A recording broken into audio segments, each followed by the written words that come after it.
Hello everyone, welcome to Unlock Science. This is lecture 2 of chapter Electrostatics and today we will be studying the topic Principle of Superposition. तो क्या होता है principle of superposition?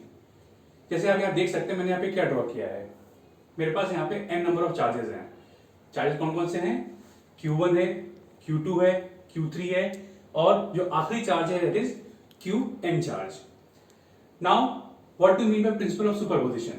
जैसे हमने first lecture में पढ़ा था, अगर किसी ने ना पढ़ा हो तो इस आई बटन को क्लिक करके आप फर्स्ट लेक्चर को देख सकते हैं। तो जैसे यहाँ पे n नंबर ऑफ चार्जेस हैं, तो कूलम्स लॉ ने क्या बोला था कि जब भी दो चार्ज होंगे और उनके बीच में एक फाइनाइट सेपरेशन होगा, then they will have certain amount of force of attraction और रिपल्शन.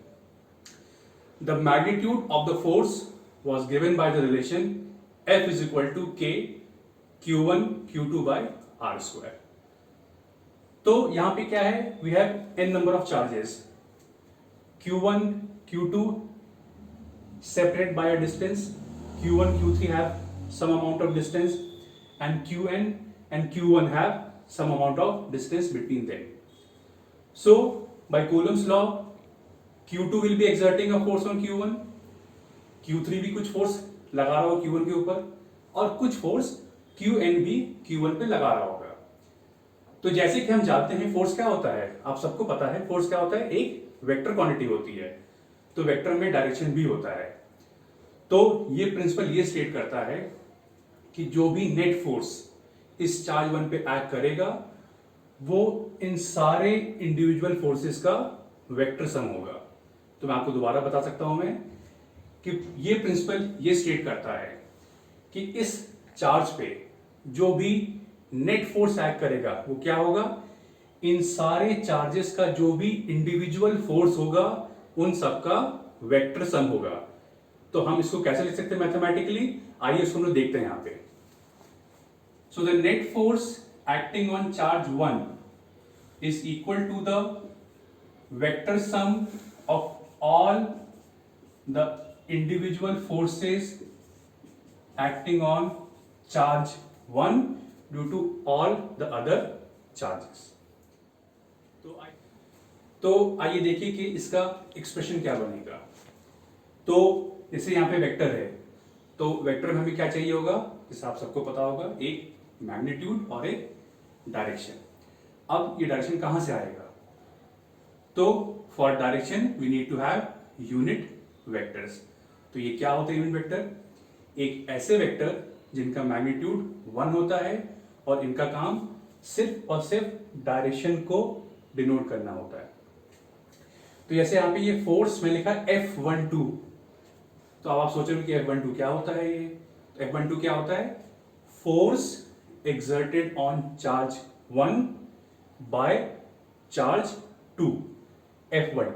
सिमिलरली F13 ये क्या होता है? अब आप गेस कर सकते हैं, जैसे आपने सुना हो कि मैंने F12 क्या होता है, तो आप गेस कर सकते हैं F13 क्या होगा. F13 क्या होगा? Force exerted on 1 due to 3. So ऐसे ही करते करते जब हम nth चार्ज पे पहुंचेंगे, this is force exerted on charge 1 by the nth charge Qn. अब हम इसको लिखते हैं एक एक्सप्रेशन के फॉर्म में. तो आइए इसको देखते हैं कैसे लिख सकते हैं हम लोग.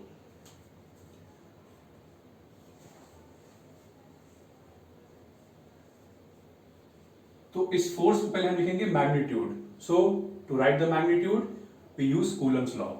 कूलम्स लॉ क्या होता है?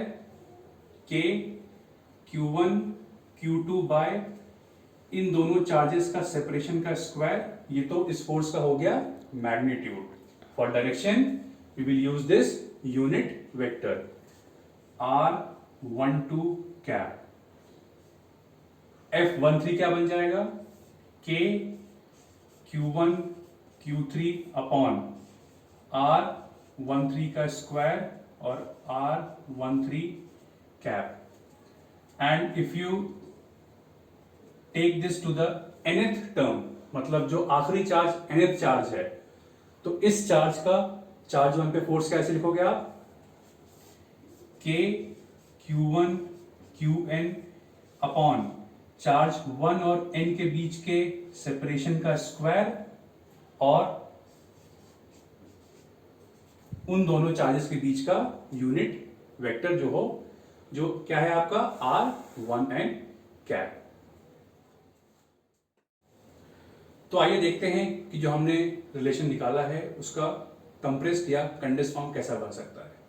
तो आप अगर उस इक्वेशन को बहुत ध्यान से देखिए, उसके हर टर्म में k q1 का टर्म कॉमन है। तो अगर मैं हर टर्म में से k q1 कॉमन निकाल लूं तो क्या बनेगा हमारा फॉर्मूला, आइए उसको हम देखते हैं।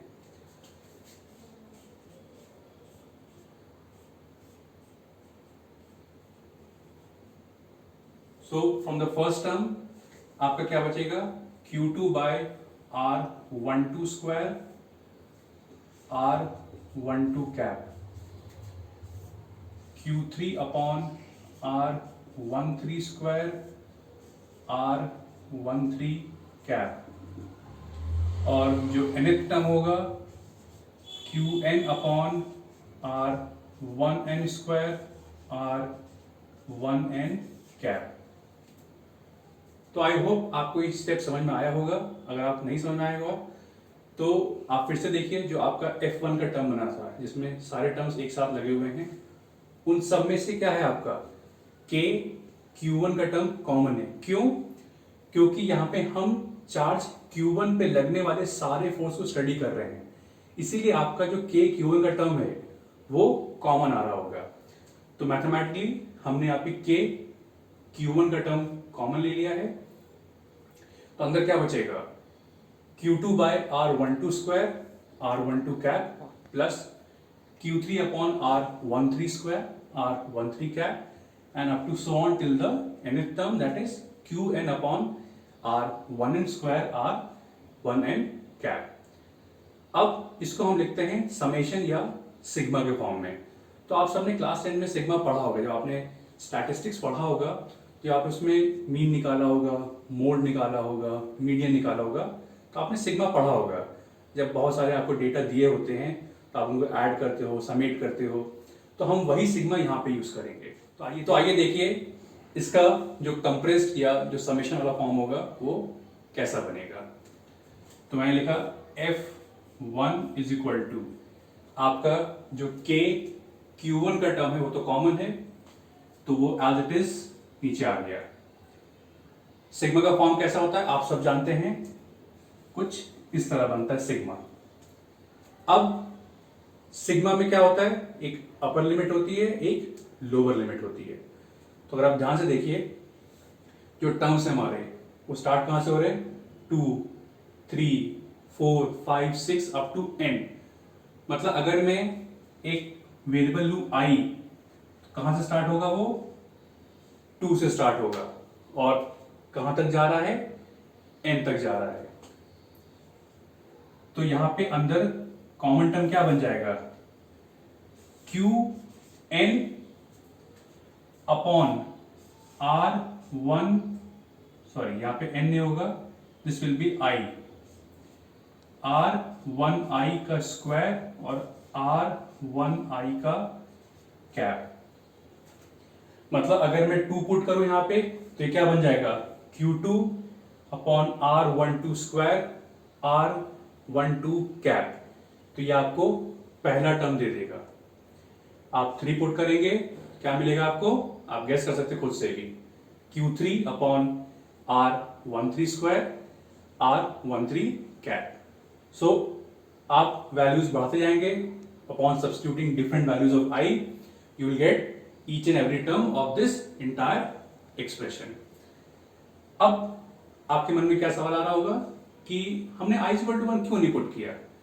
अगर आप i इक्वल टू 1 पुट करेंगे तो एक्सप्रेशन क्या बनेगा, k q1 into q1 upon R11 square R11 i cap. इसका मतलब क्या होगा कि आप चार्ज 1 का फोर्स चार्ज 1 पे निकाल रहे हैं, जो पॉसिबल नहीं है। To find forces you need to have 2 different charges, you can not find the force of 1 charge on itself. इसीलिए यहां पे हम I की उस वैल्यू को डिस्कार्ड करते हुए चलेंगे जिसपे हमें फोर्स निकालना होगा यहाँ पे। So force acting on one in summation form will be in this manner. Now in the end, if I summarize this principle of superposition, it states that the net force acting on any one of the charge in this n charge system is equal to the vector sum of all the individual forces acting on this charge 1. या अगर मैं कहूं इस पे जो net force लग रहा है चार्ज 1 पे, जो F1 है वो क्या है, ये सारे इंडिविजुअल फोर्सेस का वेक्टर सम है ये. तो जैसे कि आप देख सकते होंगे, जो हमने पिछले सारे एक्सप्रेशन हमने पढ़े हैं एक्सप्रेशंस, उसमें एक टर्म के आ रहा होगा आपके, और सबके दिमाग में के है क्या चीज़ है.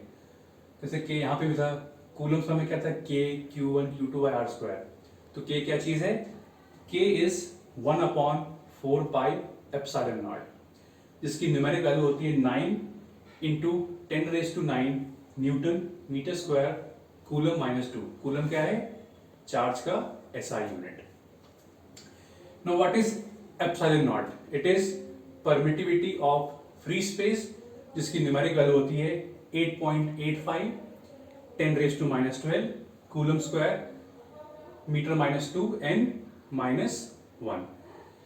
अब व्हाट इज परमिटिविटी, ये हम आगे पढ़ेंगे जब हम कैपेसिटेंस को डील करेंगे.